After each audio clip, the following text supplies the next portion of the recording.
आपल्यासोबत नांदेड लोकसभेचे भाजप महायुतीचे उमेदवार परतवार पाटील चिखलीकर आहेत आणि पराभवानंतर जे आहे त्यांनी लोकसभा मतदारसंघात आभार दौरा सुरू केलाय। सर, कालपासून आपण नांदेड लोकसभेच्या दौऱ्यावर आहेत, मतदारांचे आभार मानताय, काय प्रतिक्रिया येतात? असे नांदेड जिल्ह्यामध्ये किंवा मराठवाड्यामध्ये लोकांना नवीन आश्चर्य वाटतंय की पराभूत झालेला उमेदवार लोकांचे आभार मानत येतोय। पण माझ्यासारख्या सामान्य कुटुंबातल्या कार्यकर्त्याला नांदेड जिल्ह्यातील जनतेने लोकसभेमध्ये जाण्याची संधी दिली। पक्ष नेतृत्वाने मला दुसऱ्यांदा संधी देण्याचा प्रयत्न केला, पण कमी अधिक मताच्या फरकाने मी हारलो तरी हरकत नाही, पण ज्यांनी माझ्यासाठी काम केलंय त्यांचे आभार मानले पाहिजे या भूमिकेतून मी निघतोय। सर्व तालुक्याच्या ठिकाणी जातोय। लोकांच्या भावना आहेत, लोक नाराज आहेत, पण या निवडणुकीत झालेल्या चुका भविष्यामध्ये विधानसभेत होऊ नये यासाठी माझा प्रयत्न राहणार आहे। माझा जरी पराभव झाला तर येणाऱ्या 9च्या 9 विधानसभेच्या जागा भारतीय जनता पक्ष महायुतीने जिंकल्या पाहिजे याच्यासाठी माझा प्रयत्न आहे। साहेब, आपण काल बोलताना खतखत व्यक्त केली, पक्षातील 1-2 लोकांनी जे ते काम केलं नाही आणि ज्यांना अवकात नाही अशांना जे पक्षानं मोठे केले, काय नेमकं विषय असा आहे की ज्या ठिकाणचं त्या ठिकाणला असते की एखाद्या कार्यकर्त्याला पक्षाने खूप संधी द्यायची आणि त्यांनी पक्षाचं काम करायचं नाही, तर त्याबद्दल कार्यकर्त्यांच्या मनात भावना तीव्र आहेत।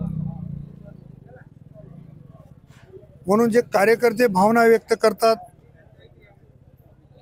तर त्या कार्यकर्त्यांची भावना समजून घेण्यासाठी नेता म्हणून एखादा शब्द वापरावा लागतो। पण मी वैयक्तिक कुठल्याही कार्यकर्त्यावर नाराज नाही। कोणाच्या गावात लीड मिळाली असेल, कोणाच्या गावात मिळाली नसेल, जिथं मिळाली नाही तिथेही कार्यकर्त्यांनी माझ्यासाठी प्रयत्न केला, त्या कार्यकर्त्यांचे जाहीरपणाने आभार आहे। साहेब, काल जे आहे ते नांदेड येथे भाजपाची चिंतन बैठक पार पडली। त्या बैठकीत असा सूर निघाला की महानगराध्यक्ष असतील, विधानसभा प्रमुख असतील, त्याचबरोबर जिल्हाध्यक्षांनी काम केलं नाही। असं आहे की बैठकीचा वृत्तांत मी वर्तमानपत्रातूनच वाचला, त्यामुळं मला जी काही माहिती नाही त्याच्यावर मी बोलणं उचित होणार नाही। ज्यांनी कोणी ही बैठक लावली होती त्यांच्याशी चर्चा करून त्यांच्या भावना समजावून घ्या। साहेब, भाजपातील एका आमदारासह 4 पदाधिकाऱ्यांची आपण वरिष्ठ पातळीवर तक्रार केल्याची माहिती आहे, काय तर ते? मी आत्तापर्यंत तरी कोणाची तक्रार केली नाही। तक्रार करणे मला माझ्या रक्तातही नाही, गुणधर्मही नाही। ज्याने कोणी केलं असेल त्याचा बंदोबस्त करायची ताकद असल्यावर तक्रार करायची काय गरज आहे? तक्रार कोण करतो? ज्यांच्या ताकद नाही, जो कमजोर आहे तो तक्रार करतो। मला तक्रार करायची गरज नाही। म्हणजे तक्रार न करता तुम्ही तुमच्या पातळीवर बंदोबस्त करा, ज्यांनी पक्षाचं काम केलं नाही। ज्याने माझ्यासाठी प्रामाणिक काम केलंय त्याच्यासाठी इमानदारीनं त्याच्या पाठीमागे उभा राहणार, याचा अर्थ ज्याला जो समजून घ्यायचे त्याने समजून। साहेब, असं वाटत होतं की अशोकराव चव्हाणांनी भाजपात प्रवेश केला, नंतर राज्यसभा मिळाली, डॉक्टर अजित गोपछेंना राज्यसभा मिळाली, आपलं 5 वर्षाचं काम, एकतर्फी वाटणारी निवडणूक अचानक पलटली आणि पराभवाचा सामना करावा लागला तुम्हाला। नेमकं पक्षांतर्गत लोकांचा विरोध पाहायला मिळाला की काँग्रेसच्या महाविकास आघाडीने जास्त काम केलं? असं आहे, अशोकरावजी एक ताकदवान नेते आहेत, त्यांनी भारतीय जनता पक्षामध्ये प्रवेश केला। त्यासोबतच डॉक्टर अजितजी गोपछेडे यांना राज्यसभेवर संधी मिळाली।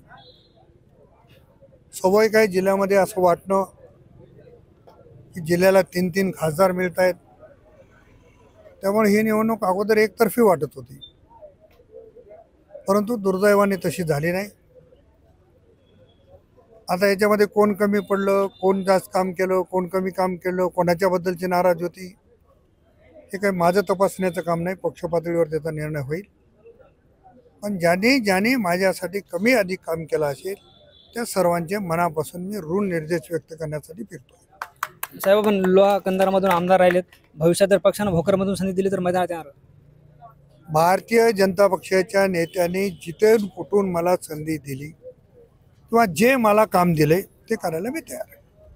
निश्चितच हे होते माजी खासदार परतवार पाटील चिखलीकर आणि भाजपानं जिथून कुठून मला संधी दिली तिथं मी काम करायला तयार आहे आणि मी कोणाची तक्रार करणार नाही। माझ्या विरोधात आणि पक्षाच्या विरोधात काम करण्याचा बंदोबस्त करण्याची ताकद माझ्यात आहे, असं मत त्यांनी व्यक्त केले। ज्ञानेश्वर लोंढे, युनियन मराठी, अर्धापूर, नांदेड।